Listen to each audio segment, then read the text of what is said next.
34 लाख आधार card धारी मृत पश्चिमबंगरू आसिला सांघातिक घटना।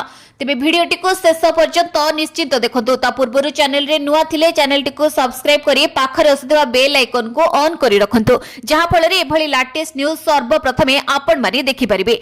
34 लाख आधार कार्ड भूत पश्चिमबंग रे देखिबा को मिलिछि एपरि सांघातिक घटना। पश्चिमबंग रे 34 लाख आधार कार्ड धारी को मृत भाबे चिन्हट होइछि। ए नै निर्वाचन आयोग को सूचना दे जाइछि। गत 2009 रु आधार व्यवस्था आरंभ होइतला। सेबेठारु वर्तमान पर्यंत प्राय 34 लाख मृतकंक पाखरे आधार कार्ड रहितबा जणा पड़िछि। एहा सह आधार नथिबा 13 लाख अन्य मृत व्यक्तिंकर तथ्य मध्य चिन्हट होइछि। ए संपूर्ण तथ्य को यूआईडीएआई अधिकारी माने आज निर्वाचन आयोग को सूचना दैछथि। निर्वाचन नै आधार संशोधन चलिथिबा बेले एपरि घटना सामना को आसिछि। एही अभियान ने भोटर तालिकारु नकली समेत मृत अनुपस्थित को हटाइबाकू लक्ष्य रखा जाइछि।